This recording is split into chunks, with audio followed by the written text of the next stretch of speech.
Welcome back to the program, ladies and gentlemen. That, of course, Andrew Cuomo, the governor of New York State, and one of the people that may or may not be running for the presidency in 2020. And right now, there's sort of there's a vacuum, a void, a leadership void among Democrats, and all sorts of people are talking about running. The question is, what are Republicans, what are conservatives doing to prepare and to prepare to fight back against the far left? Well, we have a very special guest with us. There's a great organization called America Rising PAC, and they have already earned the ire of the of Politico. They're very concerned about the work that you guys are doing. In studio is the executive director of America Rising PAC, Alexandria Smith. Alexandria, welcome to the show. Thank you so much for having me, Todd. Well, look, you guys have really caused some consternation at Politico. The headline here, and I'll get you to comment on this: inside the mission to blow up the 2020 Democratic field. Is that what you want to do? You know, never in my wildest dreams as a kid did I think I'd be a professional troublemaker, but here we are. And look, America Rising is looking to make life difficult for the vast array of Democrats that are looking to run for office, whether it's the traditional candidates or the CEOs. We're going to have a lot of fun. So you're looking into the backgrounds, you're digging up the dirt. What do you? So let's start with Kamala Harris out of California. She's one of the people that you guys are targeting. Yeah, so, Senator Harris, she's interesting because she has what I think a lot of the progressive base would feel like is just a little bit too cozy of a relationship with corporate America. So she's really trying to shed that right now, and she's trying her hardest to get out there and to prove her progressive bona fides. But she slips up every once in a while. So a great example is, and this is where America Rising is so important, watching all of this stuff, even as we are also working very hard on the midterm elections, watching all of the Democrats in 2018. We're looking at these presidential contenders, so we catch these little moments right now. So we caught her on a live stream when she was asked about whether or not she would continue to take corporate money or accept corporate money into her campaign. She said, it depends. She kind of hedged, right? And this was after Senator Kirsten Gillibrand and Senator Cory Booker had all rushed out and said, we're not going to take corporate money. And so the fact that she hedged was pretty noteworthy, and it caused her a lot of painful news stories. So then 2 weeks later, she's like, I've reconsidered this whole thing, and I'm not going to be taking corporate money anymore. And that was because of you guys. It was. Well, you take credit for it. This is fascinating stuff. I've always wondered, who ends up sending us all of these little nuggets and sound bites and video, and it's very clever. I understand, according to Politico, you guys have a war room. Is that right? We do, and they are listening to this program right now. It is filled with several dedicated staffers that all they do all day is watch Democratic targets on television. So I want you to say a little prayer for them, because some of them have to listen to Elizabeth Warren, for several hours in a day. So is there a lot of alcohol drinking involved?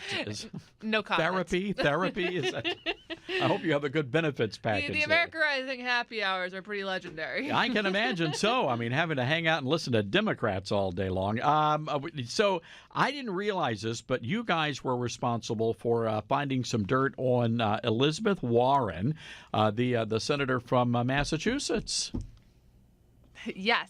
So we recently caught her on video saying that she wanted to cut open the bodies of Republicans and to see if we have hearts. No, this is what Elizabeth Warren, the senator from Massachusetts. Do you hear that? Every time I mention Elizabeth Warren's name on the program, Alexandria, for some reason I hear drum beats. Do you hear that? Maybe it's just me. I don't know. I hear her moving further and further to the left is what I hear. I love it. So you guys were responsible for. I remember that video, and she did. She said creepy. It really is. It's bizarre. Now, so what do you guys do? So you compile all of this opposition research. Where does this research go? So this lives in the America Rising vault, if you will. We have just tomes and tomes of data. I mean, videos that are meticulously transcribed and archived, and then they're searchable too. So we can, pull up something at the drop of a hat. A really good example of this from 2016, if you'll remember, when Hillary Clinton was desperately trying to explain why she needed the personal email server in her bathroom closet, and it was so necessary for her, and it was just so inconvenient for her to use two devices. We had an eagle-eyed researcher at the time who remembered that there was a videotape of her way back when saying that she uses two phones. Which, of course, that's such an obscure sort of video clip, such an arcane kind of I remember that. Yes. And you guys were responsible for Yes. The one researcher who remembered that it existed, we searched it quickly, we pushed it out there, and all of a sudden a major talking point of hers was refuted. Devious. I love it. It's the dark arts. That is great. This is good stuff because when you look at what's happening out there on the Democrat field, I mean, the mainstream media, they're ignoring this story. But there is a civil war going on right now in the Democrat Party. You bet. And quite frankly, it's not so much that the Republicans are going to use your research. I suspect the Democrats are going to use their research against their fellow Democrats. That's true. That's something we do well, is to drive wedges in between these candidates. Because, when we're looking at the Democratic field in 2020, like we said, there are so many people that are considering running. And it's kind of a homogenous crowd, right? Like Senator Booker, Senator Gillibrand, Senator Warren, Senator Harris, like they're all, they all are starting to sound the same. So they're trying their best to sort of distinguish themselves, but there is this lurch to the left that's going on. And so while, Kirsten Gillibrand yesterday is like Medicare for all and abolish ICE, and she's able to say that, and it's, it's rallying the progressive base ahead of 2020. You have someone like Claire McCaskill in Missouri that's like running for the hills. She's like, I don't want to be talking about abolishing ICE. None of these senators in Democratic states wants, or in red states that the president won in 2016 wants to be talking about these issues, but the 2020 guys, they're kind of a little selfish and kind of pushing these agenda items. Well, I thought it was pretty fascinating to watch the aftermath of the Maxine Waters debacle, where you had folks like Pelosi and Schumer who were getting flack from their own party for really distancing themselves from her and those remarks. Yeah, it's no longer considered to be a mainstream thing in the Democratic Party that you ought not to attack public officials when they're like out dining in a public restaurant or getting gas. You are not sufficiently progressive enough if you don't believe in that. Exactly. I mean, again, you're at the grocery store. You're trying to get your kumquats and whatever in the produce section, and all of a sudden somebody's screaming at you. No one better interrupt me grocery shopping. That's a very serious enterprise. That actually happened to me. This reminds me of a story. Yes. So I live in Alexandria. You may not know this, but I live among the indigenous liberal population of Brooklyn, right around the corner from Hillary's old campaign headquarters. Okay.